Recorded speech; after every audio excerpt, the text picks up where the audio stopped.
राधे राधे दोस्तों, आप सभी का चैनल में स्वागत है। आज जानेंगे महाभारत के बारे में। महाभारत की 5 गुमनाम महिलाएं जिनकी नहीं होती है कभी चर्चा, तो इस बारे में जानते हैं। महाभारत में हजारों महिलाएं थीं, परंतु कुछ महिलाओं की चर्चा बार बार होती है क्योंकि वे सभी हस्तिनापुर की राजनीति के केंद्र में थी। हालांकि इसके अलावा भी कई ऐसी महिलाएं थीं जिनकी कथा और व्यथा पर चर्चा होना चाहिए क्योंकि उन्होंने बहुत दुख सहने के बाद ऐसे कार्य किए थे। आइए जानते हैं इनमें से 5 महिलाओं के बारे में।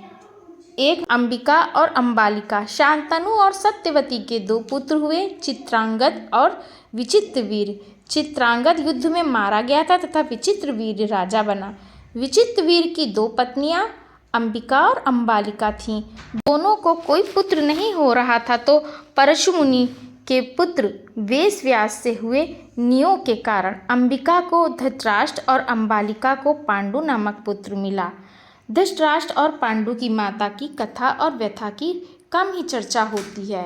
तीसरा है भानुमति। भानुमति काम्बोज के राजा चंद्रवर्मा की पुत्री थी। भानुपति बहुत ही सुंदरी, आकर्षक, बुद्धिमान और ताकतवर थी। भानुमति के स्वयंवर में शिशुपाल, जरासंध, रुक्मी, वक्र, कर्ण आदि राजाओं के साथ दुर्योधन भी गया हुआ था। कहते हैं कि भानुमति दुर्योधन से विवाह नहीं करना चाहती थी, लेकिन मजबूरन उसे विवाह करना पड़ा। भानुमति पर कम ही चर्चा होती है, जबकि वह एक महान योद्धा थी।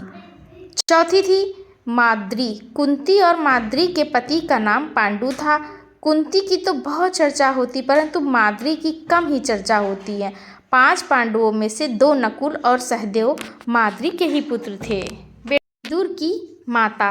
अंबिका और अंबालिका के बाद अंबालिका ने अपनी दासी को वेदव्यास के पास भेज दिया। दासी से विदुर का जन्म हुआ।